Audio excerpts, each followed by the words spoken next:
और हरियाणा में मोदी फैक्टर चला, राहुल चुनाव होंगे, लड़ाई टफ है क्योंकि उनके जो 2-3 मुद्दे हैं बहुत दमदार मुद्दे हैं। अभी देखना है कि बैंक वोट बढ़ेंगे, सीटें मिलेगी, बाकी सरकार नहीं बन पाएगी। मैंने चीज़ क्लियर कर दिया था पहले ही।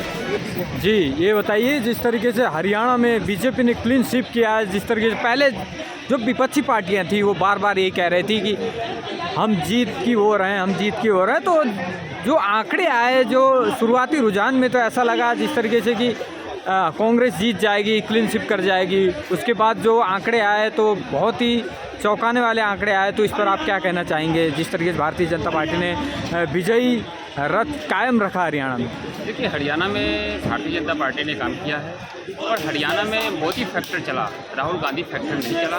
वहाँ की जनता ने जो जनादेश दिया है बहुत सही जनादेश दिया है और जो वोट मिले हैं भारतीय जनता पार्टी को विकास के नाम पर। अच्छा, तो जिस तरीके से जो राहुल गांधी बार बार यही दावा कर रहे थे कि हम तो जीत की ओर हैं, हम जीत जाएंगे, तो बार बार यही कह रहे थे तो नरेंद्र मोदी को अपना मुंह छुपा कर बैठ जाना चाहिए प्रधानमंत्री को, तो ऐसे क्या आप क्या कहेंगे इस पर? देखिए, ऐसा है कि राहुल गांधी जी कुछ भी बोल जाते हैं। राहुल गांधी जी मोदी जी का मुकाबला नहीं कर सकते। मोदी जी भारत के ही नहीं पूरे विश्व के लीडर हैं और जब तक राहुल गांधी जी कांग्रेस में रहेंगे मोदी जी ऐसे ही आते रहेंगे, ये टक्कर नहीं दे पाएंगे। अच्छा, तो केजरीवाल के बारे में आप क्या कहना चाहेंगे? जिस तरीके केजरीवाल दिल्ली से इस्तीफा देने के बाद मुख्यमंत्री के पद से हरियाणा में जाकर प्रचार कर रहे थे, बार बार यही कह रहे थे कि हरियाणा की जनता को कि मैं अगर निष्पक्ष हूँ, पाक साफ हूँ, अगर सही हूँ तभी वोट देना। तो अब केजरीवाल के पास क्या बचा है बोलने के लिए? देखिए, एक तो अरविंद केजरीवाल जी जो हर जगह कूदते हैं, कूदना बंद कर दें। आप दिल्ली में हो, दिल्ली में इनका जादू कायम है और दिल्ली में जो विधानसभा के चुनाव होंगे लड़ाई टफ है क्योंकि उनके जो 2-3 मुद्दे हैं बहुत दमदार मुद्दे हैं। अभी देखना है कि भारतीय जनता पार्टी का क्या मुद्दा रहता है दिल्ली चुनाव में। अच्छा, तो आप ये बता दीजिए कि इनके क्या मुद्दे हैं केजरीवाल के, जो मुद्दे आप बता रहे हैं बहुत टॉप हैं? इनके जो 2-3 मुद्दे हैं, जैसे उन्होंने पानी फ्री, बिजली फ्री, महिलाओं के लिए बस फ्री, ये 2-3 मुद्दे बहुत दमदार मुद्दे हैं। मैं थोड़ा से आपको ले चलता हूँ यूपी की तरफ, जो इसके पहले लोकसभा का चुनाव हुआ था।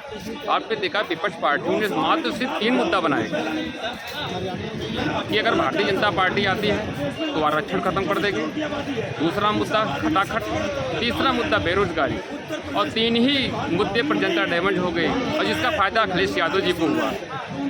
तो दिल्ली में जो चुनाव होने वाले हैं उसमें जो है कहीं न कहीं आप पार्टी का प्रभाव भारी है क्योंकि इसके पहले का भी रिजल्ट उठा के देख लीजिए।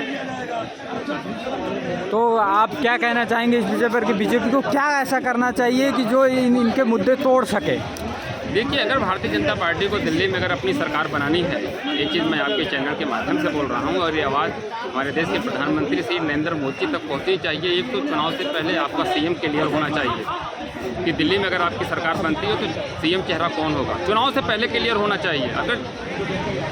अगर सीएम चेहरा चुनाव करके अगर आप लड़ते हैं तो आप आ जाएंगे दिल्ली में, मोदी फैक्टर चलेगा, फिर नहीं तो फिर मामला करना है। मैं इस पर ज़्यादा टिप्पणी नहीं करना चाहता। अच्छा, आपका कहने का मतलब है सीएम जो भी बनेगा उसे पहले ही तय कर देना चाहिए, जिस तरीके से हरियाणा में हुआ कि सैनी ही रहेंगे सीएम, तो उसी तरीके से दिल्ली में भी पहले निर्णय हो जाना चाहिए कौन होगा सीएम। देखिए, दिल्ली के जो भारतीय जनता पार्टी के प्रदेश अध्यक्ष हैं, मैं उनसे कहना चाहता हूँ आपके चैनल के माध्यम से कि आप अपना सीएम चेहरा चुनाव से पहले आप ओपन कर देना चाहिए। अभी लेट कर रहे हैं, जगदम विलम्ब कहाँ करते हैं आप, एकदम पहले एक करके और ललकार के खड़े हो जाइए सब लोग पीछे, तो ये आ जाएंगे, मोदी फैक्टर चलेगा दिल्ली के अंदर। नहीं तो मुझे गड़बड़ लग रहा है, मैं ज़्यादा टिप्पणी नहीं कर सकता इस पर। नहीं, जैसे जिस तरीके से देखिए, भारतीय जनता पार्टी एक ऐसी पार्टी है कि किसी को भी उठा के कहीं से कहीं पहुंचा दे, राजगद्दी पे बिठा दे। जिस तरीके से आपने देखे होंगे एमपी यानी मध्य प्रदेश और राजस्थान के जिस तरीके से आपने देखा, किसी ने सोचा तक भी नहीं था कि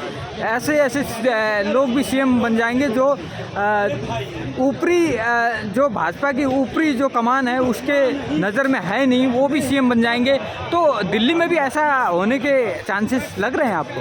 देखिए, लड़ाई टफ है, अभी मैं इस पर कुछ कह नहीं सकता। मैं इसके पहले कुछ दिन पहले मैंने अपना एक स्टेटमेंट दिया था हरियाणा चुनाव को लेकर और जम्मू कश्मीर को लेकर।